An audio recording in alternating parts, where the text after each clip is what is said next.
Market bulletin with সৌমেনে আপনাদের সকলকে স্বাগত জানাচ্ছি। আজকে নিফটি ব্যাংক নিফটি নিয়ে ডিসকাশন করব আগামী সপ্তাহে আগামী দিনে কিরকম থাকতে পারে। তো লাস্ট ভিডিওতে আমি ডিসকাস করেছিলাম, লাস্ট ভিডিওতে যখন আমরা মার্কেটে সেই সময় একদম লোয়েস্ট আশেপাশে ছিলাম, তো আমি বলেছিলাম এখান থেকে কিন্তু রিভার্সাল আসতে পারে। রিভার্সাল আসার প্রবাবিলিটি হাই ছিল, কেন না আমরা একটা এন্ডিং ডায়াগোনাল টাইপের ফিফথ ওয়েভ টাইপের প্যাটার্ন দেখছিলাম, ঠিক আছে। তো আমি বলেছিলাম যে যদি রিভার্স হয় একবার 25,250 এই জোনের আশেপাশে কিন্তু যেতে পারে। তো সেই মতোই মার্কেট ওপরে যাচ্ছে। আর আমি বলেছিলাম যে লাস্ট যে একটা লেগ ওপরের দিকে মেরেছিল, সেই লেগের ওপরে গেলে আমাকে শর্ট পজিশন থেকে এক্সিট হয়ে যাবে। তো আমরা সেই মতো কাজ করেছি। তো এবার চলুন আগামী দিনে কি হতে পারে সেই নিয়ে এবার ডিসকাস করা যাক মার্কেটে। তো চলুন শুরু করা যাক। এবার চার্টে আমরা যাচ্ছি।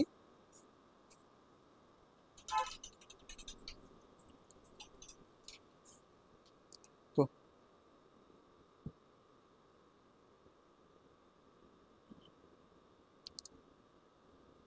তো আমরা যখন এই ছিলাম, এই জোনটার আশেপাশে ছিলাম, তো এখান থেকে দেখুন একটা সুন্দর গ্রিন ক্যান্ডেল মেরে তারপরে ওপরে ধীরে ধীরে ধীরে ধীরে গ্রাইন্ডিং করতে করতে লাস্টে মানডেতে পুরো গ্যাপ আপ খুলে 300 পয়েন্টের ওপরে গ্যাপ আপ খুলে আজকে আবার সেই ওপরে জোনটা। এবার 5 মিনিটসের চার্টে যাই। এবারে আগামী দিনে কি সিনারিও চলতে পারে মার্কেটে সেটা নিয়ে এবার ডিসকাস করে নিই।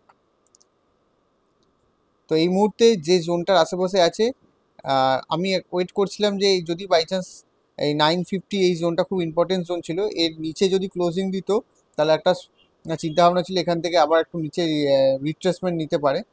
তো যেহেতু আজকে ক্লোজিং দেয়নি, 950-র ওপরেই ক্লোজিং দিয়েছে, তো মোস্ট লাইকলি এইটা চান্সেস হাই যে আগামী সপ্তাহে আগামী দিনে যে মার্কেট অলমোস্ট এই 25,150 আর 25,250 এই দুটো জোনকে টার্গেট করতে পারে মার্কেট। এবার বলে রাখি, যদি কখনো আমি এবার একটুখানি লঙ্গার টাইম ফ্রেমে আসছি 1 আওয়ারলি চার্টে, তাহলে আপনাদের একটু বোঝানোর সুবিধার জন্য। আমরা যে শুরু থেকে এই মার্কিংটা করে আসছি, মার্কিংয়ে চেঞ্জেস তখনই হবে যদি মার্কেট 25,250 জোনটাকে ওপরে ক্রস করে দেয়। 25,250 জোনটাকে ওপরে যদি ক্রস করে দেয়, তাহলে এই যে নিচের যে লেগটা নিচে মারছিল, তাহলে এটা কিন্তু কারেক্টিভ লেগে পরিবর্তন হয়ে যাওয়ার প্রবাবিলিটি কিন্তু বেড়ে যাবে। যদিও ফার্স্ট আর সেকেন্ড লেগে অনেক সময় 99% অব্দি চান্স, 99% অব্দি রিট্রেসমেন্টের চান্স থাকে, তবুও আমি এটা যদি এই জোনটাকে উপরে ক্রস করে যায়, চান্সেস হাই যে এই টোটালটা একটা কারেক্টিভ ওয়েভের পার্ট, যেখানে যেটা হচ্ছে ডবল জিগজ্যাগ যদি প্যাটার্ন বলতে যাই, এটা একটা ফার্স্ট পার্ট, এটা সেকেন্ড পার্ট, এটা জিগজ্যাগের এটা একটা জিগজ্যাগের ফার্স্ট পার্ট, এটা জিগজ্যাগের মিডিল অংশ, আর এটা একটা থার্ড পার্ট, মানে তিনটে লেগে। তাহলে এ বি সি এরকম টাইপের একটা প্যাটার্ন তৈরি করতে পারে। কমপ্লেক্স অ্যাকচুয়ালি মার্কেট তো ইটসেলফ কমপ্লেক্স কারেকশনে রয়েছে। মার্কেটে কোনো ট্রেন্ডিং মুভ নেই হিউজ। মার্কেট যখন নিচেও ধীরে ধীরে নামছিল, তো খুব আস্তে আস্তে আস্তে আস্তে আস্তে করে নিচে নামছিল। ট্রেন্ডিং মুভ কখন হতো? যখন খুব ফাস্ট মুভ হয় জেনারেলি। তো ট্রেন্ডিং মুভ কিন্তু লক্ষ্য করা যায়নি যতদিন নিচে আসছিল। আর আমি এইটাই কসাস পয়েন্ট, এইটাই বারবার বারবার বোঝানোর চেষ্টা করছিলাম যে মার্কেট কিন্তু স্পিডে মুভ করছে না। আর একটা জিনিস, যা টাইম টাইম থিওরি নিয়ে একটা ডিসকাস বলেছিলাম, যে টাইমের একটা রুল আছে, যে আমি বলেছিলাম যে এই এই যে দেখছেন এইখানে,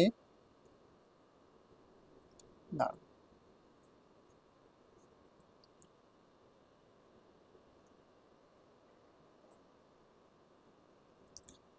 এই যে দেখছেন, এই যে নিচ থেকে উপরে মুভটা এসছে, আমি বলেছিলাম এই মুভটা 35 বারে এসছে।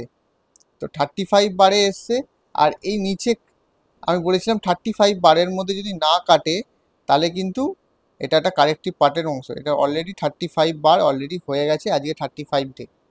তো এটা আজকে নিচে কাটেনি, এবং তাহলে এইটা হাই চান্সেস যে এই যে মুভটা আমরা এই যে এটা আবার ক্যান্সেল করে দেবো, এই যে মুভটা হাই চান্সেস যে এইটা একটা কারেক্টিভ ওয়েভের পার্ট, এটা নট অ্যান ইম্পালসিভ ওয়েভ।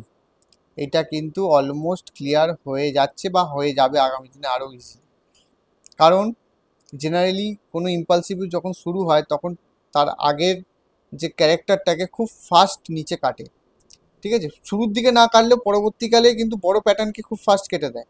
তো এইটা প্রবাবিলিটি বাড়াচ্ছে ধীরে ধীরে, যত উপরে যাচ্ছে বা যেভাবে যেভাবে উপরে যাচ্ছে তাতে করে প্রবাবিলিটি বাড়াচ্ছে। এটা কিন্তু কোনো ইম্পালসিভ ওয়েভ নয়, এটা কিন্তু কারেক্টিভ ওয়েভের পার্ট হতে চলেছে আগামী দিনে।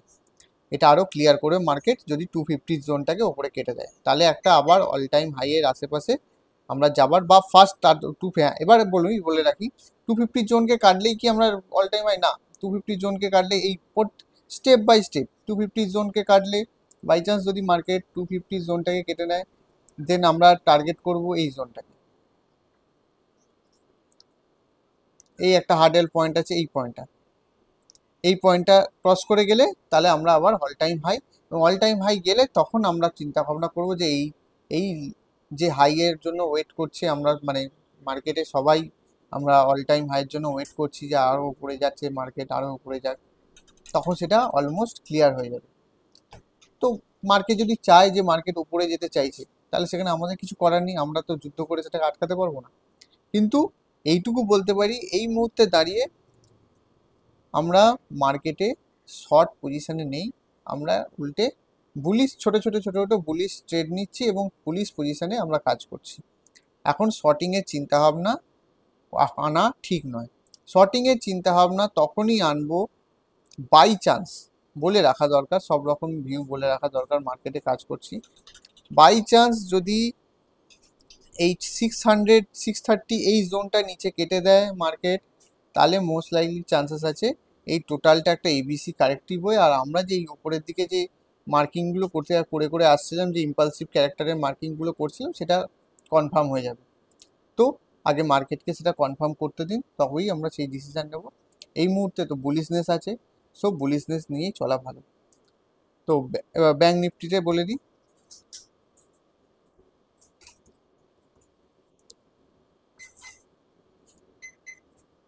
এবার ব্যাঙ্ক নিফটিতে সেম সিনারিও। ব্যাঙ্ক নিফটি একটু তুলনামূলক উইক আছে। ব্যাঙ্ক নিফটিতে এই যে ফার্স্ট সেকেন্ড এটা থার্ড, এটা যদি পুরোটা যদি থার্ড ওয়েভ হয়, তাহলে আমি যদি একটা রিট্রেসমেন্ট লাগাই ব্যাঙ্ক নিফটিতে, রিট্রেসমেন্ট লাগালে আর একটু নিচে যাবে, হ্যাঁ, এই রিট্রেসমেন্ট লাগালে এই জোনটা, এই যে আমি মার্কিং করা আছে 61.8%, এই জোন অবধি আসলেও আসতে পারে।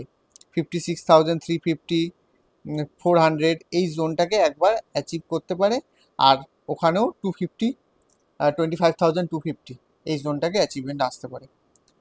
তো বুলিশ সাইডেই থাকবেন মার্কেটে। তো আমি আজকে বেশি কিছু ডিসকাস করছি না, এটা শর্ট ভিডিও। তো মার্কেট এখন ক্যারেক্টারটা নিজে চেঞ্জ করছে আস্তে আস্তে, বুলিশনেস শো করছে, এবং অবভিয়াসলি মার্কেটে ভালো নিউজ আছে, যে জিএসটির যে কাট এসছে বিভিন্ন রকম, 18% 12% হয়ে যাবে। কিছু কিছু ভালো মন্দ দুটো দিকই আছে, কিন্তু মার্কেট এটা ভালো সেন্সে নিচ্ছে, কারণ অনেক প্রোডাক্টের দাম কমে যাবে। এই যদি 5% 12% থেকে সেটা 5%-এর আওতায় চলে আসে। তো এই জিএসটি রিলেটেড বা আগামী দিনে যদি আরও কোনো বেটার নিউজ আসলেও আসতে পারে।